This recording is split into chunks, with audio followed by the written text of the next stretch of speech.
Hey everybody, I'm Lance Roberts and welcome to Broadway's Calling.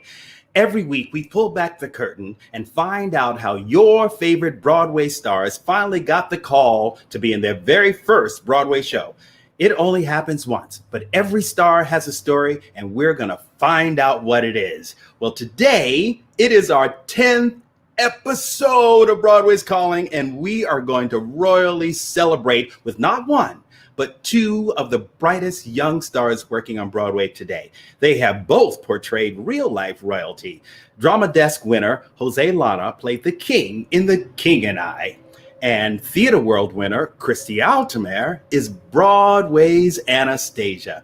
Now, they both have fascinating journeys. Jose's, it begins as a toddler as his family fled the Marcos regime in the Philippines to making history as the first actor to originate Lun Ta, the young male ingenue, in one Tony Award-winning production of King and I, and then return to another Tony Award-winning production as The King.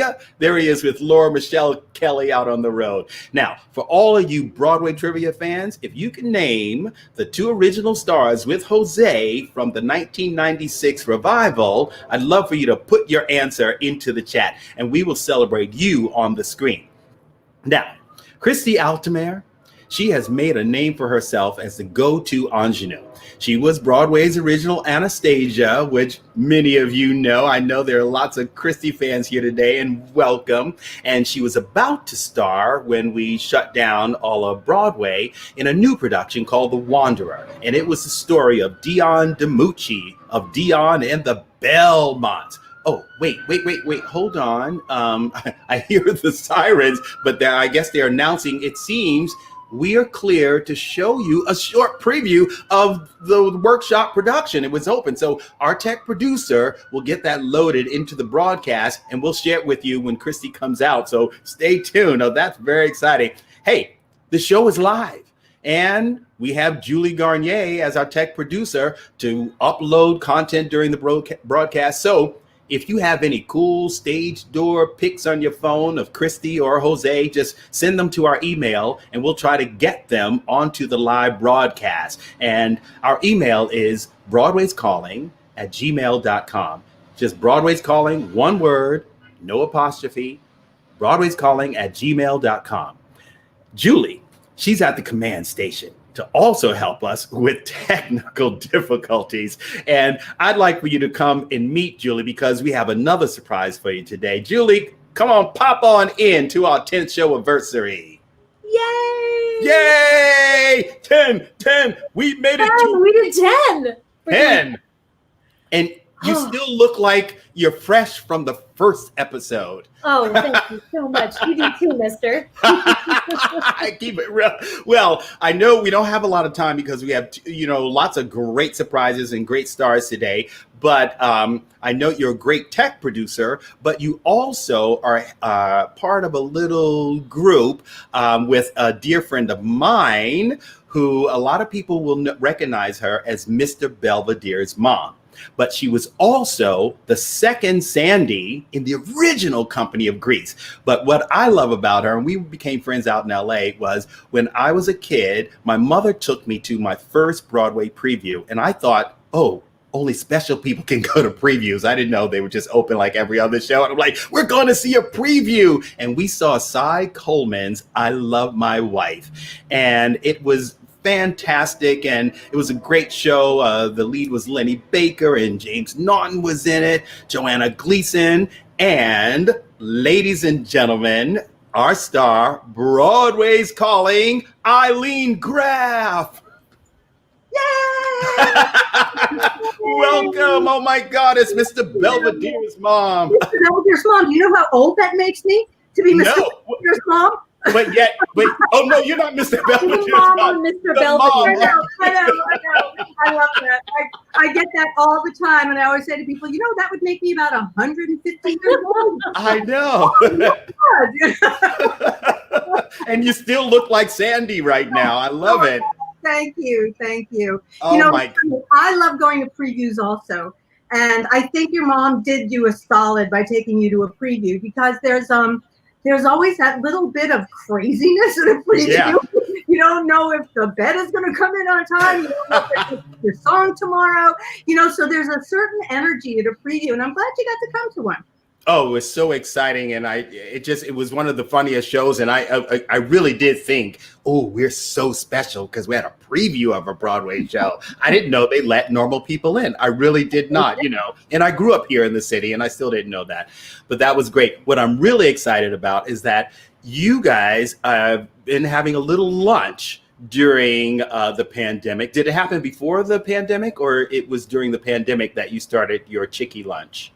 Well, the Chickie Lunches have been going on for over 3 years. Wow. I put together a group of 11 amazing singers and writers.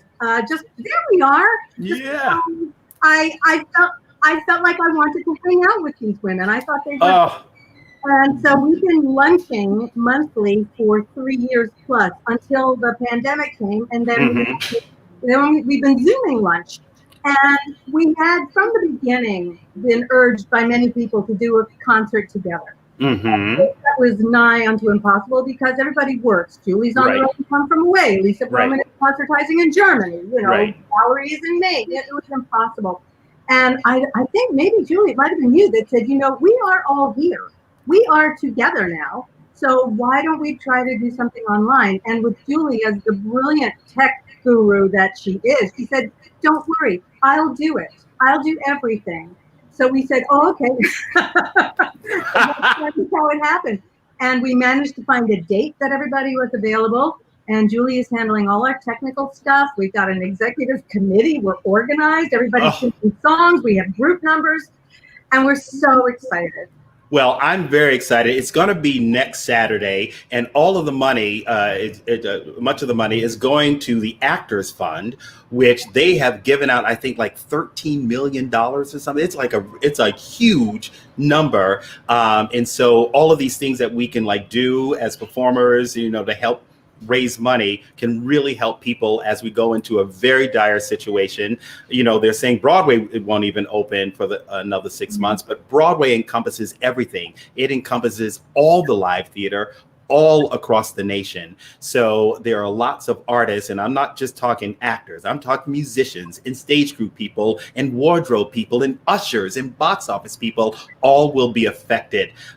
They say it's in the millions when you talk about the actual workforce of live entertainment. So these Actors Fund concerts are very important. So next Saturday, I think we have a poster with a lot of the ladies, and you'll see lots of people you've seen on television, from Nancy Dussault and Karen Morrow, Eileen Barnett, Eileen Graff, Lisa Broman, and Valerie Perry, who was Ava Perón. Oh my goodness, she's going to be there. Also Sunset Boulevard. So, you're going to have lots of stars, and there is you can follow that banner, and I hope you guys tune in and see all the chickies on Saturday, October 4th. Is there any more information that they should know to make sure that they can find the program? I think that's pretty clear. We are being carried on the Actors Fund YouTube channel. We are not charging a fee to watch the concert. However, we will be constantly begging through the show. Good. Well, 11 women subtly saying, you guys, we need to raise more money. Actually, the fund has given out over $16 million to over 13,000 people in need. Wow. And the need is going to become even greater because, as you know, most of us have to reach an earnings threshold in order to get health insurance. Exactly. With nobody making any money, within the next few months, everybody's going to be out of insurance. So they actually are really great at that. So I urge everybody, even if you can't come watch the concert, you can donate at actorsfund.org. We are for everybody on the stage, film, television, camera operators, curtain pullers, whatever it is. If you see us on the screen, you're eligible. If you work behind the scenes in order to put us on the screen, you're eligible. So thank you so much for having me, Lance. And absolutely. For being the glorious singer and glorious human that you are. And we can't wait. Well, we can't wait to see you, Eileen. And I can't wait to maybe have a lot more Graffs on Broadway's Calling, because the Graff family is thick. with Broadway performers. We got Todd Graff, Randy Graff, Nika Graff, Lanzarone. That's a major show right there. And so I look forward to having you guys on soon. And thanks for dropping by and sharing your energy. Thank you so much. Have a great rest of the show. And I love you. Bye. Love you too. See you later. Okay. Oh, that was fantastic, Julie. I mean, this whole weekend has been great. I mean, it's like you guys are getting ready for the Chicky show. And then on Friday, we had our first like Broadway's Calling Birthday Gram event. And that was so cool with Andrea Boyer. Did you have a good time with that? We had the best time. It was such a blast. We had so much fun doing that event. It's like, I mean, a lot of people don't know because they don't know what we're doing here, but basically fans of the show were watching it, and the husband said, I would like to have an episode of Broadway's Calling for my wife. So she's not a Broadway star, but she loves Broadway. So we did it from the perspective of a Broadway fan, and we brought Broadway stars from her favorite musicals to entertain her. And here's one that she did not expect, because this particular person was in the very first Broadway show that she saw, which was Wicked. And let's just say it was a new kid on the block that surprised her. And you know him as someone who was in the very first show that you saw on Broadway, Wicked. Ladies and gentlemen, Broadway's Calling, Joey McIntyre.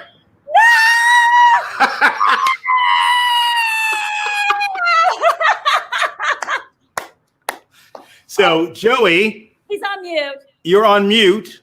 Mute. There you are. There you are. I'm so concerned. Oh my God. I'm more concerned with the visual. I'm in my car enjoying this. What a nice Valentine to New York City, along with your birthday party. Oh, thank you. And I've been very entertained, but with COVID and this pandemic, there's not a lot of help. So I'm doing a lot of daddy daycare stuff. Good for you. That's awesome. So I'm dying for my next Broadway show. Get me on. Get me on so you can get a break. Oh my God. Oh my God. Love Happy it. birthday. Thank you so much. I cannot believe it you were like my first Broadway star / boy band crush / I love everything. I love it. It was amazing. I love it. Good times. Oh my goodness. I wish it could be more and longer, but I got to go get my daughter. She's going to be like, where the heck is my dad? She's in a leotard in a parking lot right now. So I'm going to get in trouble. So much. Lance, I love you. Andrea, it was nice to see you. And like I said, it's really fun to talk about how important New York is in our lives. And it's a nice little Valentine. We need it. Happy birthday. All right. Thanks, Joey. Bye. We need I love you, man. in our lives. That's do. right. Oh, man. That's right. We'll all be back soon. Thank you. Thank you. Hope to see you soon on Broadway or on concert. Yes, in concert or something. We're actually because of COVID. Can you believe that Joey McIntyre came to your birthday? Trying to digest that right now.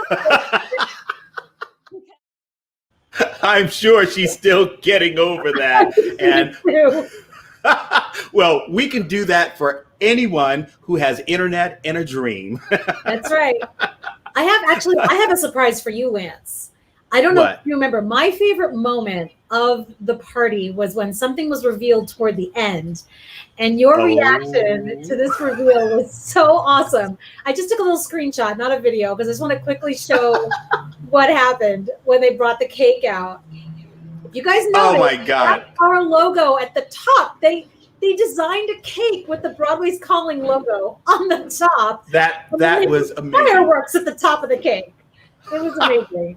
With like all of her favorite Broadway shows around it. It was just the most beautiful cake. And you were so excited. It was just the best. It was the best. Well, that really was exciting, and it was fun to see how they did the social distancing, and they were, you know, separated all outdoors and everything, and they watched on a big screen away from Andrea and everything. It was very exciting. Well, it was a great event, and I know you have to get back to the control room, Julie, but we're going to bring on, because I see that Christy's the alto heads. That's what they're called. Yay, alto heads.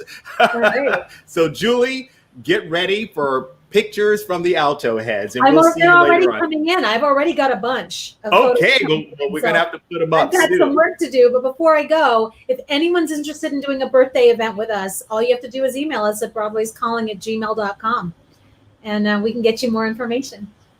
I love that. We'll see you, Julie. We'll see you later on in the virtual green room. Sounds good. Have a great show. Oh, thank you. Oh, my goodness. This is so exciting. It's so exciting to see all of you like just saying, yes, alto heads. I did not know you were called alto heads. Well, we welcome you here, whether you're here for Jose or Christy, or if you knew that Eileen was going to be on the show, or if you heard that Joey McIntyre was going to pop in. I say welcome, and I hope that you subscribe to our channel. And if you really dig it, just click that bell, and all the other stars who are coming, you'll get a reminder, and it'll be fantastic. And hey, it's our 10-show anniversary, so we need at least 10 new subscribers today. That's what I say. We need 10. All right. So I hope to see you guys here. But did anyone figure out who were the two stars with Jose Llana in the 1996 revival? I was checking to see, but I haven't seen anyone say that yet, but that's okay, because we're going to get you to Jose Llana right now. He literally grew up on Broadway, starting as a teenager, and now one of Broadway's leading men. Check him out. Oh, sometimes I think that people going mad. Sometimes I think that people not so bad. But no matter what I think, I must go on living life. As leader of my kingdom, I must go forth. Be father to my children, and husband to each wife, etc., etc., and so forth. If my Lord in heaven could have shown the way, every day I try to live another day. If my Lord in heaven could have shown the way, every day I do my best for one more day. But is a puzzlement.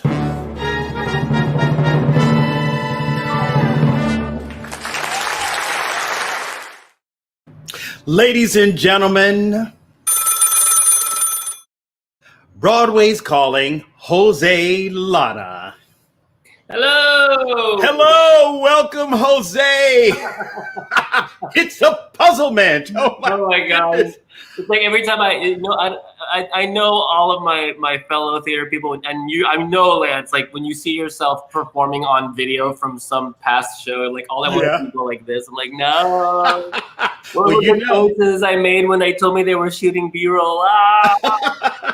The internet is forever, you know, but it's all great. I mean, for me, just watching you is so exciting, because I was actually there for your Broadway debut. I'm not going to say what it is yet, but, you know, I saw it in previews, and then to see you as a king just is great. And I got to see Yul Brynner.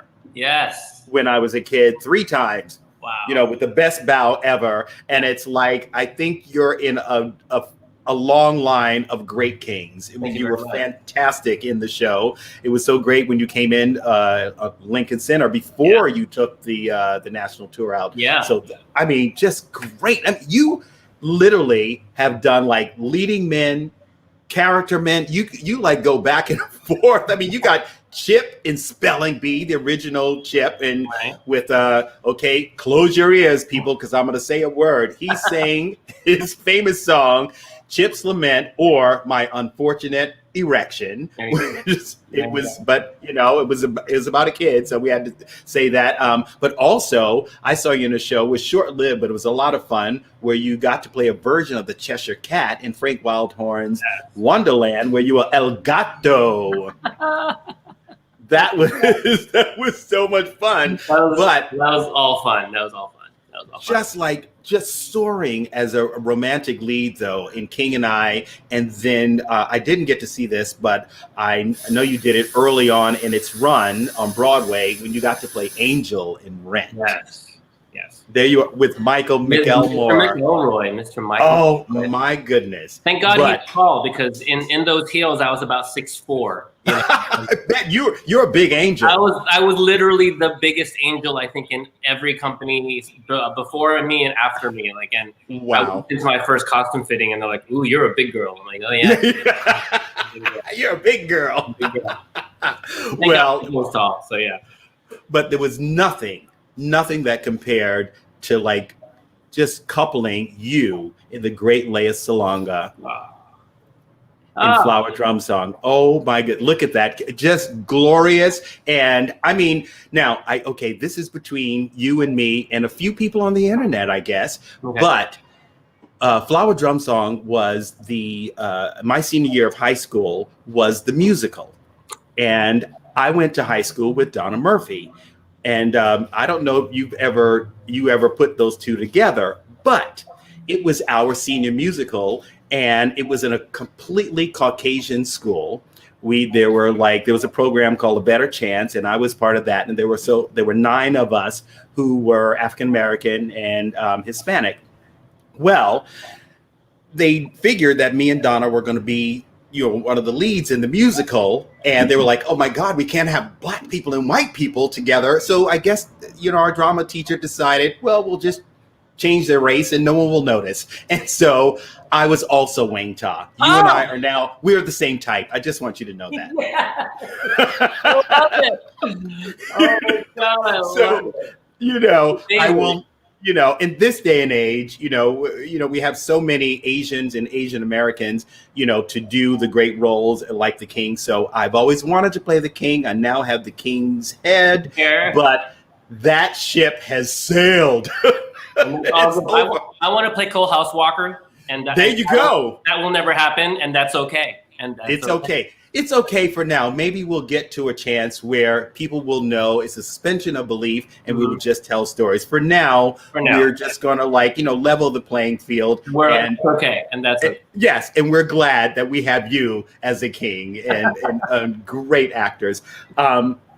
I would love, there are pictures of me and Wang Ta and Donna as Linda Lowe, but she would kill me if I showed them. So that's not going to happen. But I do have some video from the Flower Drum Song production that you and Lea Salonga did. And I would love to share it with people because I didn't get to see it until last week. And I was very excited. So here you guys are in Flower Drum Song.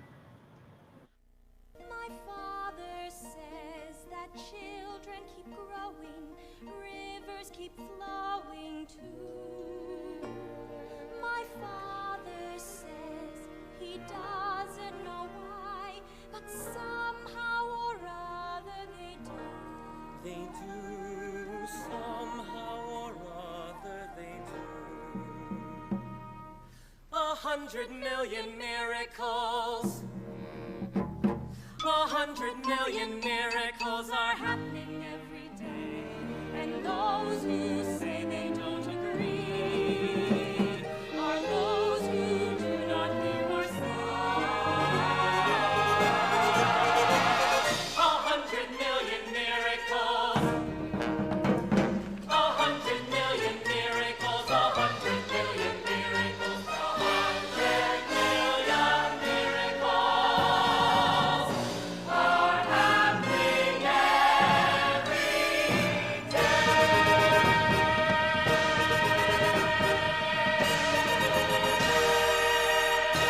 miracles are happening every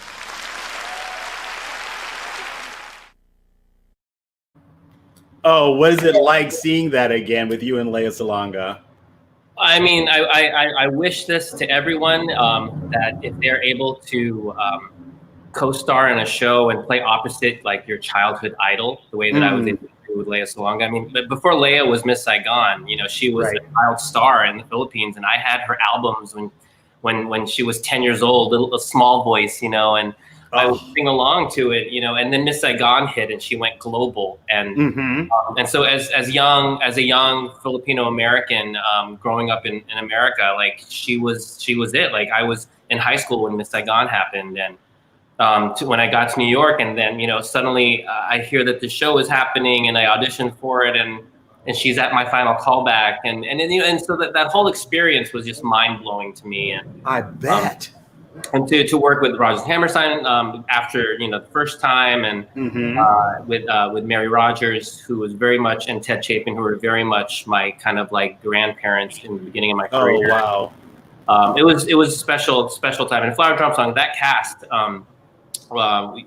premiered in LA with one company, and then on Broadway, that company just was full of just incredible, kind, beautiful people, and we're all and a lot of people who, like, when I was watching the video, I know I saw Telly Leong dancing in the ensemble. He was one of my understudies in that. What? He was fresh out of college. Like that boy was young, and it was his first job out of college, and now he's Broadway star, Telly Leong. Yes, and I saw Daniel May. I was like, wait a minute, I'm seeing all of these people in Flower Drum Song. It looked gorgeous, but the show is called Broadway's Calling, and I want everyone to tell the story, because even though I saw you in your first Broadway show, I don't know how you as a teenager from the South ended up in a big Broadway show. How did that happen? It's actually a fun story. I've actually told the story a couple of different times in different venues and concerts and shows, actually.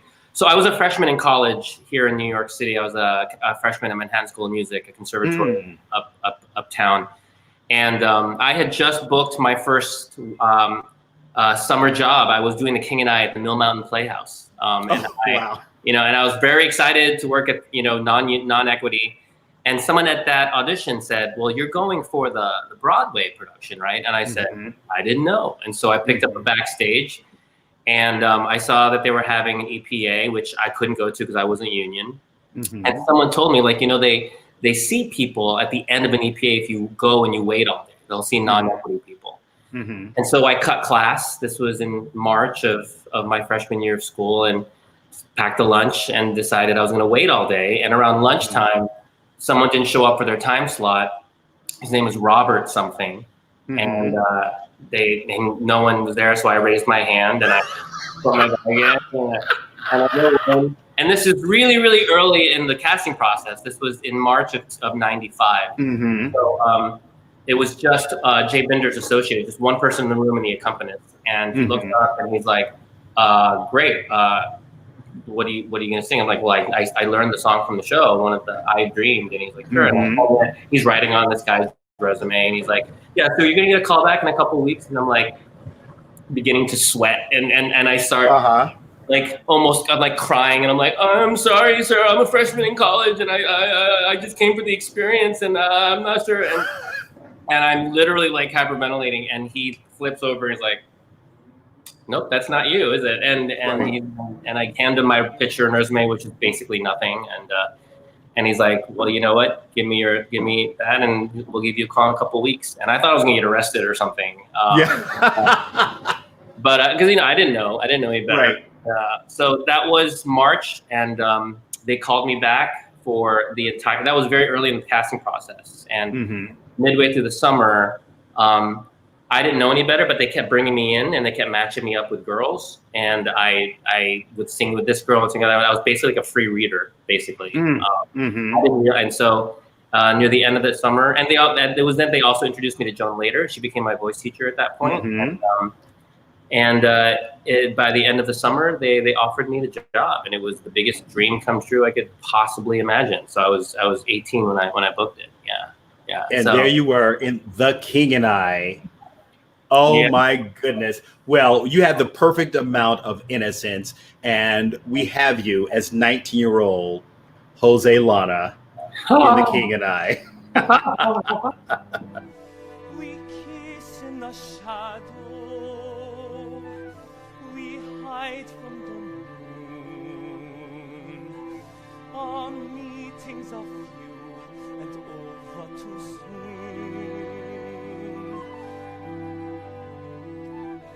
We speak in a whisper, afraid to be heard. When people are near, we speak not a word.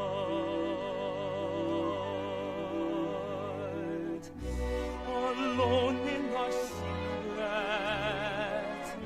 together we sigh for one smiling day to be free, to kiss in the sunlight and say to the sky, behold and believe what you see. Behold how my love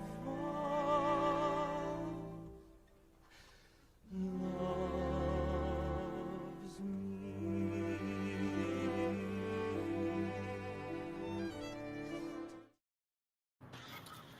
Like Broadway baby pictures. It's adorable. So You know, when adorable.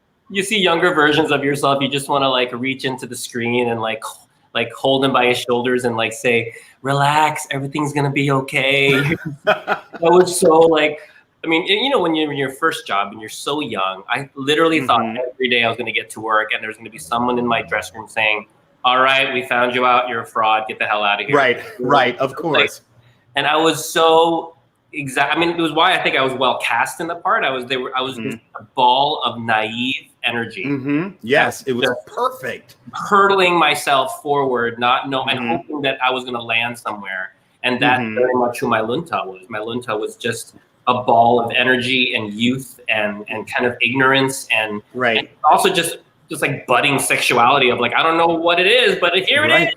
Yeah, yeah. Oh, it's very exciting. Well, I hope all of you are enjoying this content and finding that young Jose Llana in his Broadway debut at 19 years old. And I think someone named Joanne did figure out that Lou Diamond Phillips was your king, your original king. And your Anna, obviously, was Donna Murphy, who won the Tony Award for that. And a young 19-year-old could not have two better mentors as his leading lady and man in his first job, because Lou and Donna were both such leaders and a big brother and sister to that whole company. To this day, 25 years later, still close. And Lou and Donna both check in every time I'm doing something that I invite them. They both came and saw the King and I at Lincoln Center.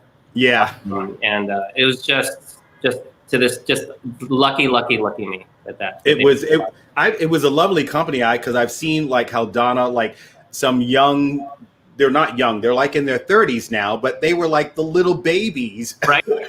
Children, and now they're like the little princess in that show, you know, and they're all on Facebook, and we all are friends on Facebook, and the kids who I knew when they were 10 years old are now married with a kid now. It's crazy. It's crazy. You know, well, it's fantastic. If you're enjoying this Broadway content, everybody out there, we would love to have you be a part of Broadway's Calling and what we're doing in order to pay for this platform and to get this content out there to you and to make sure that, you know, you're during this terrible time, that we're lifted and we're still connected to Broadway stars and hearing Broadway stories and just basically keeping it going. We don't want anything to stop. So we have coupled up with patreon.com, and you can be a part of this and support this content and this platform like $5 a month. I mean, it's so cheap. It's like $1 a show. It's really ridiculous.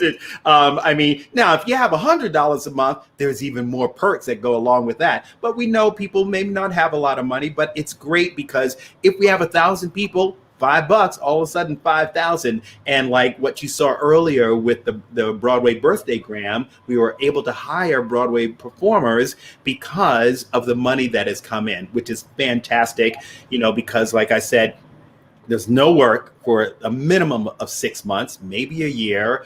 And so any gigs that, we can get for people would be so appreciated. So I hope that you consider just throwing down $5 a month on the patreon.com/Broadway's Calling. Now, Jose. Yes, sir. There's you grew up near DC, right? Virginia, Northern Virginia. Oh, Virginia, yeah. And so there you are around politics. And I knew that your family, when you were very little, fled the Marcos regime, from Manila to America. And then all of a sudden, you're working with Alex Timbers, playing Ferdinand Marcos in Here Lies Love. Okay, and there you are with Ruthie Ann Miles, also from King and I, who amazing. I have all in our contracts that we can only play husband and wife for the rest of our careers, and I'm happy with that. So. It's fantastic. She's some wife. She was Imelda Marcos to you, so we know, her. But then there she was in King and I. Baby, the look she would give you when she knew you were looking at those other wives, she would be way upstage. And I was like, Ruthie Ann Miles has been in that Tony Ward from way upstage. Those looks. I love it. Now, when you were playing Ferdinand Marcos, which this was a family thing where your family is trying to leave the Philippines, did your parents actually see you play the president? Of course, of course.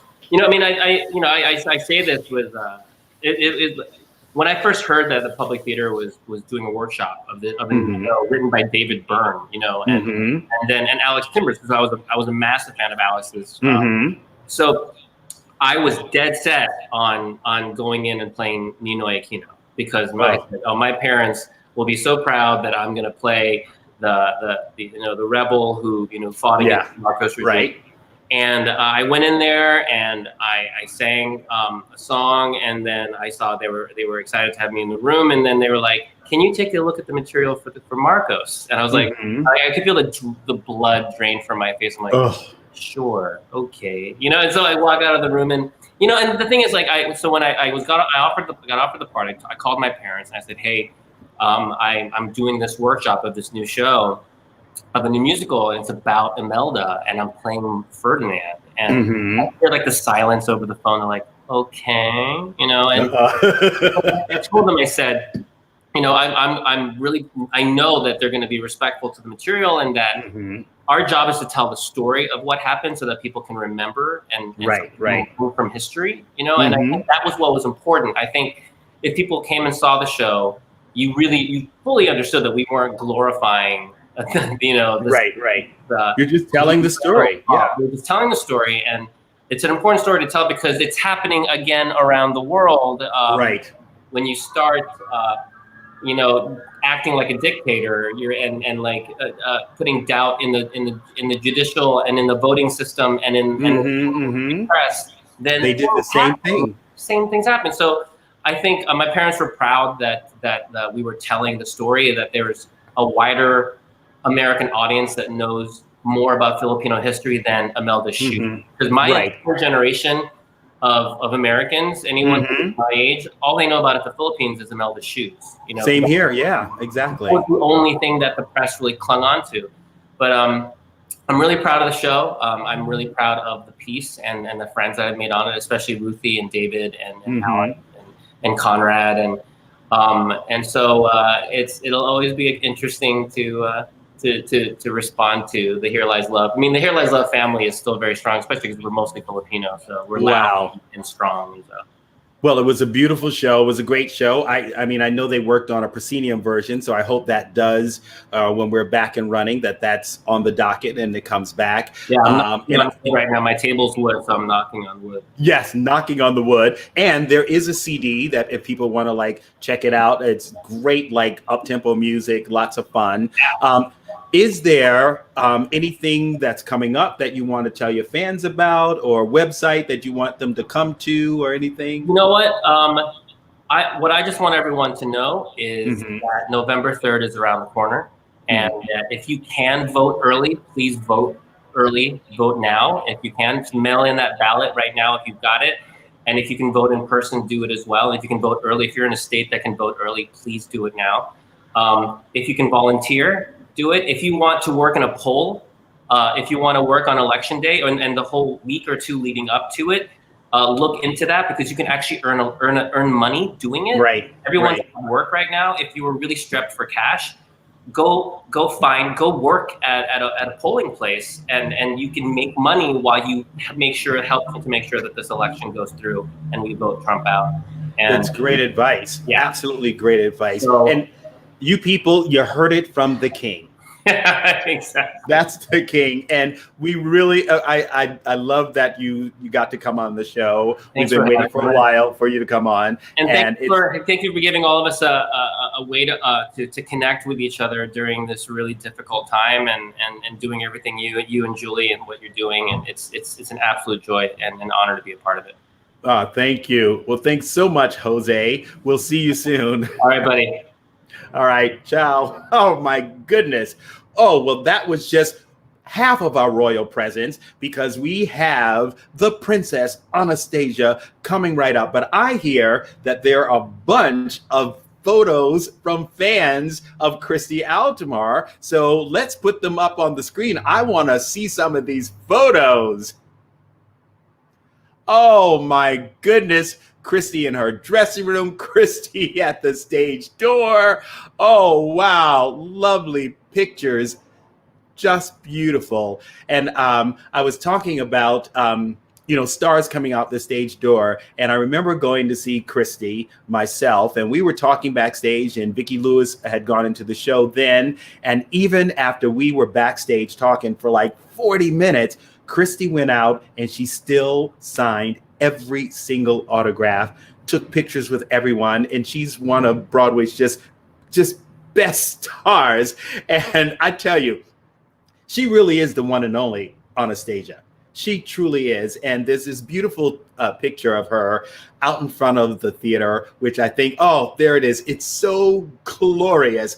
I know many of you fans have already seen this, but if you have not seen Christy perform, you have to know that here is a young star on Broadway who just has that gumption, the chutzpah of the stars of yesteryear. And I don't normally show the bootleg videos, but this happened to capture her very, very emotional final performance on Broadway as Anastasia, and I'd love to share that with you.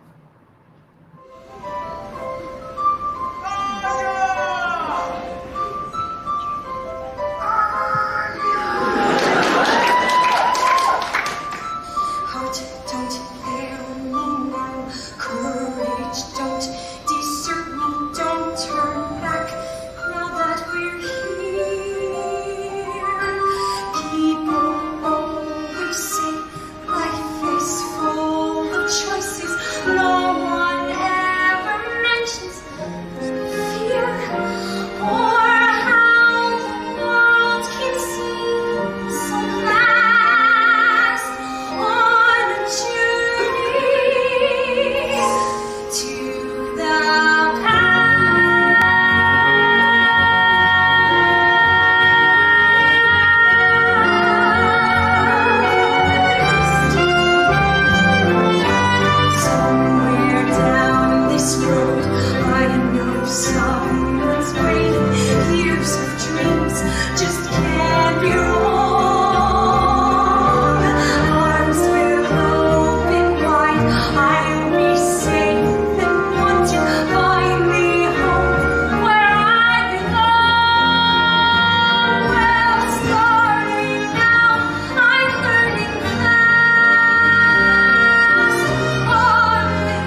Alto heads, ladies and gentlemen, Broadway's calling Christy Altomare. I have never seen that. Are you kidding me? I mean, I saw like the tail end was circulating around, but I never seen the whole thing. Where did you find that? It popped up, and it's so funny because it didn't pop up and I had lost it. I was like, I know it's somewhere on the internet. I have to like find this on YouTube. And there it was. And it's just so glorious and gorgeous. I mean, it's like, you know, it's still the performance, but just how deeply you just dig into it and just open yourself out to the entire audience they were loving you. Thank you so much for finding that footage. Like, that was the last performance, and yes, it meant so much to me to get to relive it again. That was just, like, and what was so funny is everyone was like, "What was that?" Everyone always asks me, "What was that last performance like?" But you know as well as I know, it's just like when you're doing your last show, everything goes away. Like I was right. I was in another world. I was on another plane of existence. Because that was a show. Because you don't have time to think about what you're doing. You're doing it. And you're living those last moments, you know, that you've been, and you had done, I think you guys did like over 800 performances, and I think you did most of them, right? You didn't miss very many. Lance, I never took a vacation. I heard that. Well, it was so funny. I do remember when I did see you in the show, and I didn't know the whole story because I'd seen the movie, but I'd forgotten. And then you were in the middle of this big high note, and you were like, la, ah. And remember I came backstage and I said, I thought that Anastasia, she's obviously going to die because Christy just coughed. But you did the perfect cough, perfect note, you coughed, and then you came back in perfectly into someone says Luke Singleton 808 performances you guys did on Broadway. And wait, can I say one thing? Thank you so much to everyone who is here tonight and who sent in those photos. Oh my gosh! I know. My heart, you guys! It cannot get any bigger. I need to eat something. Oh my goodness. Well, I love you, alto heads. You are like making Christy eat. I'm sorry. I've been sitting here like looking at my candy. Yes. I'm like, I need to have a bite because I feel like they understand. They understand. Yes, like absolutely. They really do. They've been so good and so. I love all of the energy because I love the whole thing. Like, you know, that we have, even though we don't have live theater, this is like a virtual like stage door experience where the fans can actually interact with the Broadway stars, which I think is exciting because we didn't have time to do this before, but now we do. And this is like a great platform for that. Yes. And also for those of you guys who are coming from my platform, just to know that Lance is one of the most incredible talents on the face of this earth and one of the most amazing people that I've ever met. I mean, if you've been watching from the beginning, you can see like he's got this, not only is he incredibly talented, but you also are a great host and you have this amazing sparkle in your eye. There's just this, like you have like, you know how when people say there's stars in your eyes, like that's what I think of you. Oh, thank you. Oh my goodness. Thank you. You're such a warm. This eye right here. This eye right here. Yes, there's always stars in your eyes. Like, and that's I felt so honored to get to work with you. I feel like I'm talking too much, but no, it's about you. We want to see you. We want to hear you talk as much as you want. Thank you. Thanks. But we were supposed to do a show. We did do the workshop, which I don't know if you heard earlier that we got permission to show a little taste of the workshop. We can't show a lot of it, but we can show a little taste. So everyone's going to see you. Yes, it's Dion DiMucci's wife, Susan. So we were doing this show, you guys, called The Wanderer. And it's about Dion and the Belmonts. And Dion and the Belmonts, they were the first Caucasian group because doo-wop was like really Black people and Latinos. They were the first Caucasian group to make it. They were out of the Bronx. But in those days, what people don't realize is like everybody hung out together because really everybody was ethnic. It's like, so Italians and Blacks and Jewish people and Hispanic people were all together. And that's why the music is so amazing that comes out of that time, the 50s, which I know my mother, I'm sure she's watching, and that was her era. And but Dion, I don't know if people really remember, but like Run Around Sue and I'm Just a Teenager in Love, of course, The Wanderer. And then Joey McIntyre, who was on the show, who surprised our guest because he was in Wicked, is also starring in this with us with Mike Wartella. So, I mean, it's so exciting. Now, I know that you do a lot of different kind of music. Oh, yes. Well, that was what was so surreal for me, is that I was asked to do this workshop while I was doing Anastasia, you guys. Right. And you were also in Hello, Dolly. Am I right? What was I in? Oh, My Fair Lady. I was like, I don't know. Yeah, right. I was like, what was I in? And I remember the two of us talking, and like, as we're in the middle of this thing, I was like sleeping during our breaks. I don't know what was going on. But I remember when they asked me to do this, I was like, I'm going to get to sing Dion music. Like, yes, I know. I don't care. Like, I am doing this. And it was such an honor to get to sing that. You guys, this music is so beautiful. It's so good. And I was one of the people that got to sing actually a new song that he had wrote. Right. And I don't know if you guys know, but like Dion was a great writer then, and he's continued to be like the most incredible writer. Right.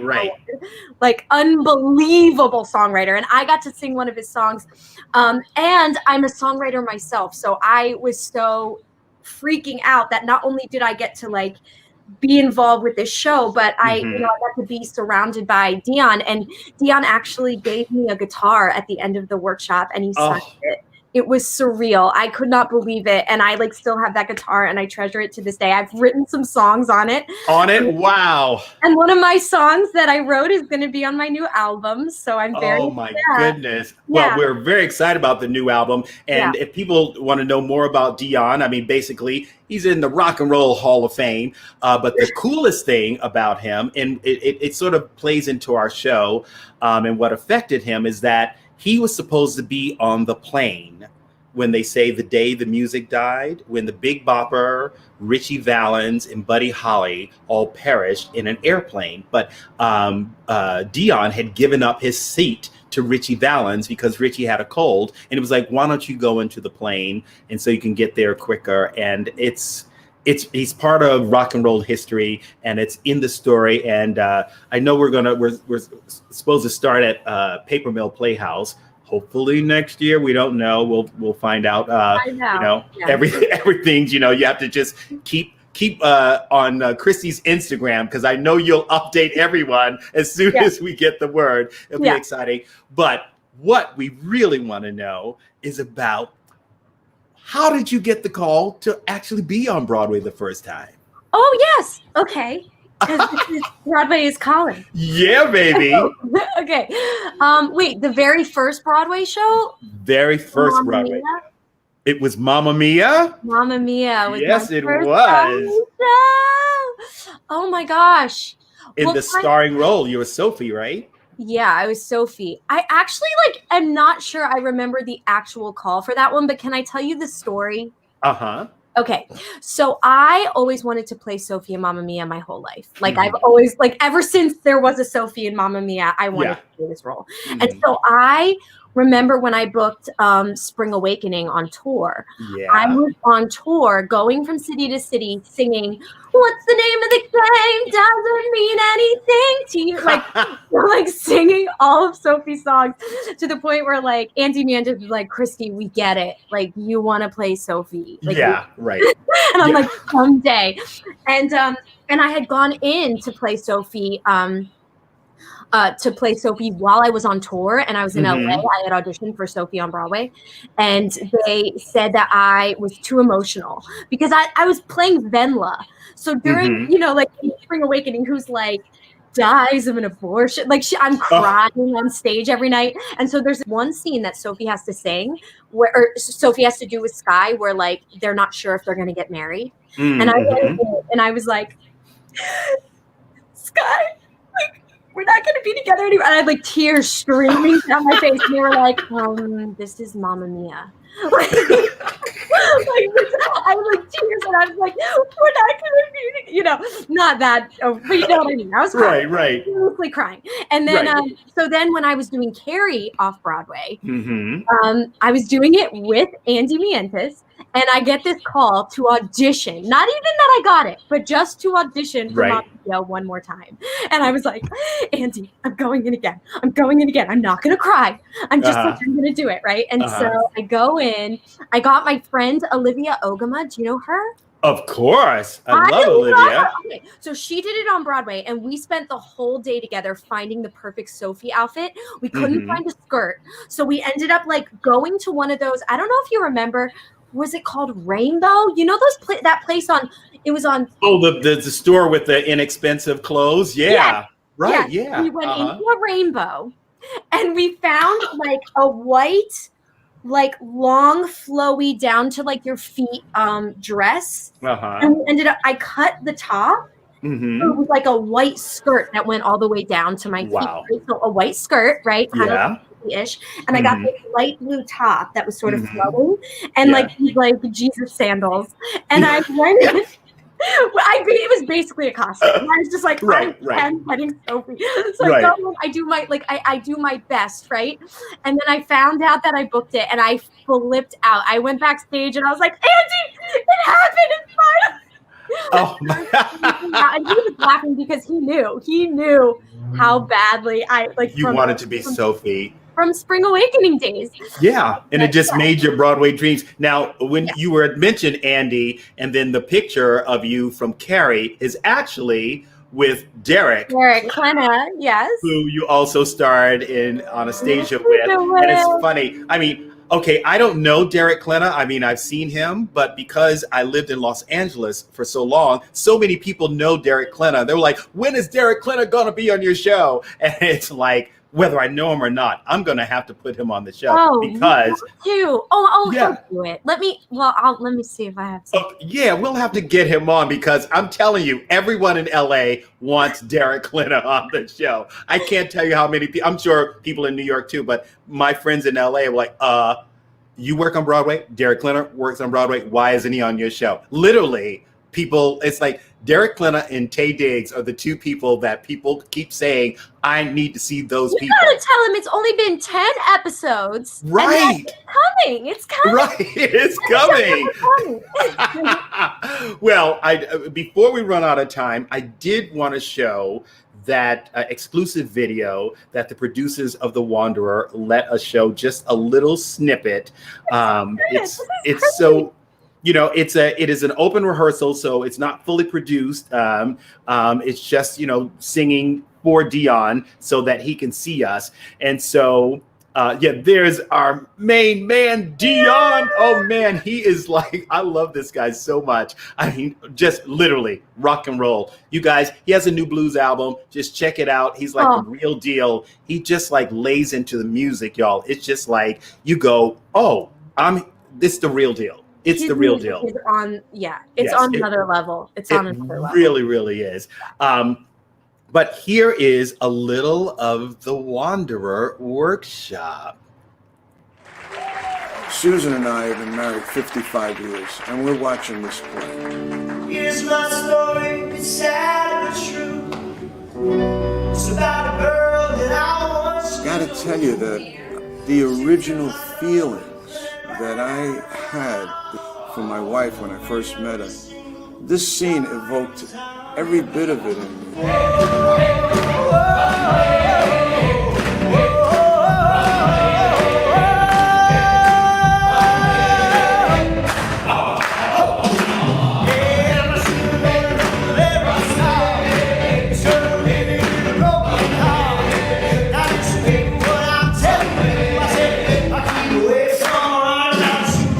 Susan knew I had a problem, but she didn't know to the extent, and I didn't know to the extent.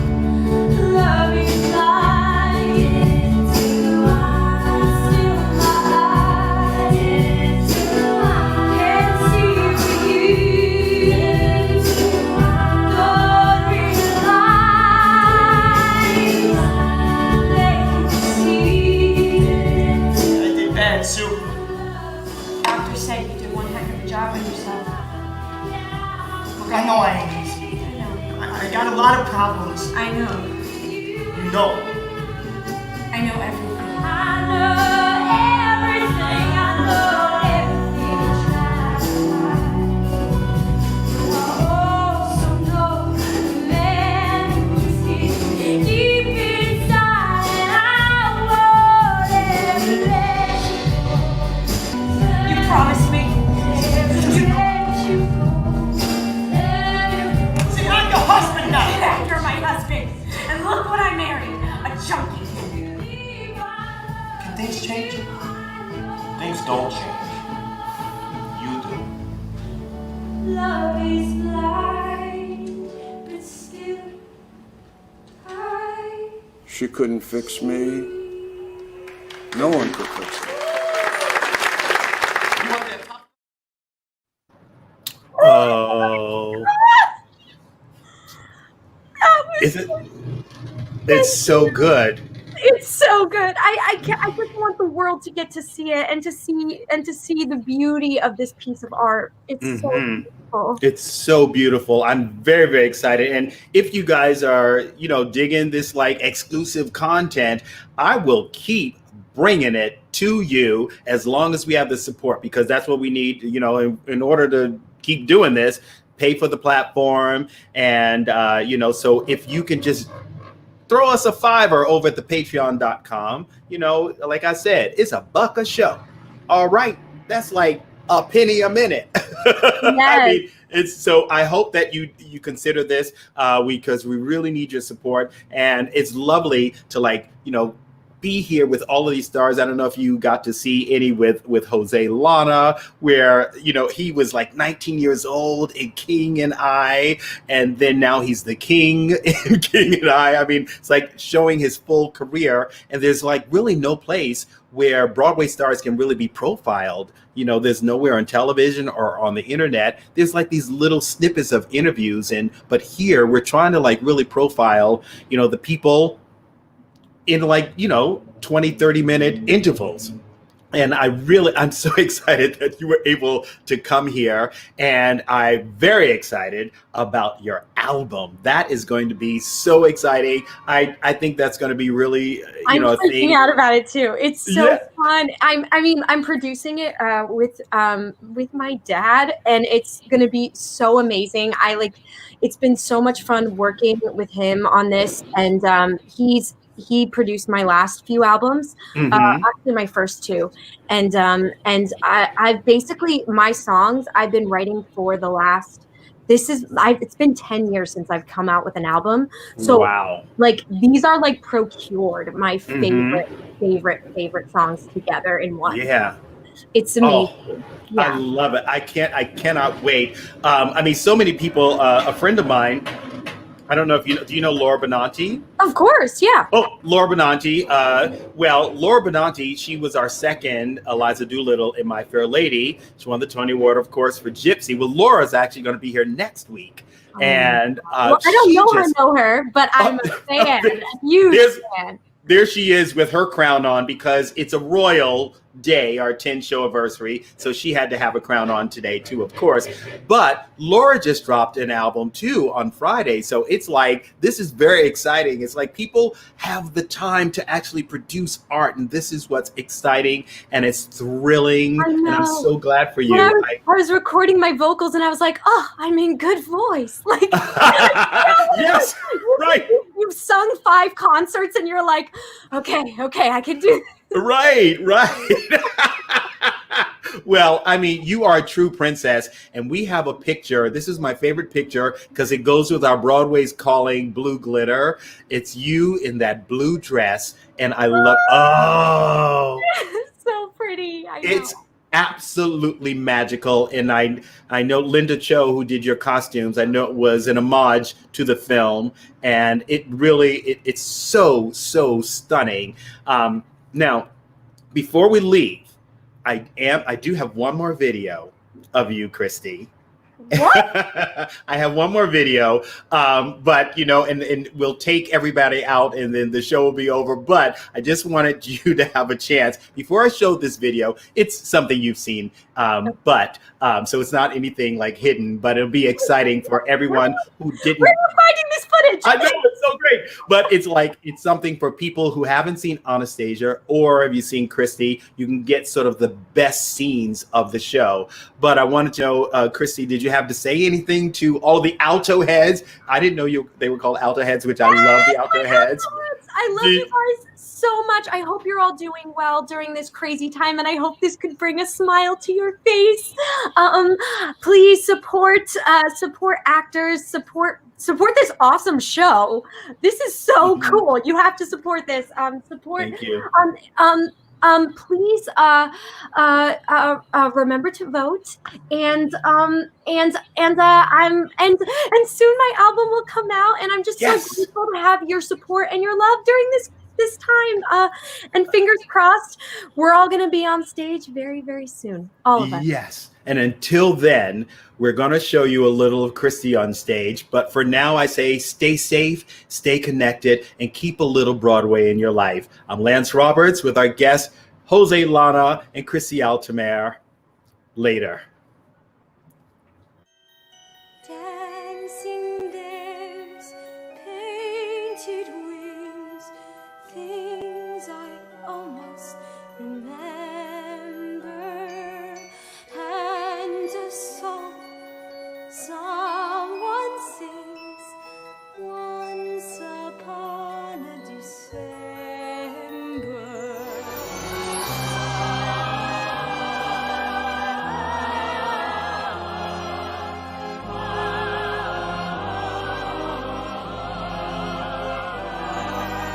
In dire circumstances, why wallow in regrets? We're out of second chances. Why are we here except to forget? We know the world is fickle. Life is a leaky sieve. Pass me a glass and give me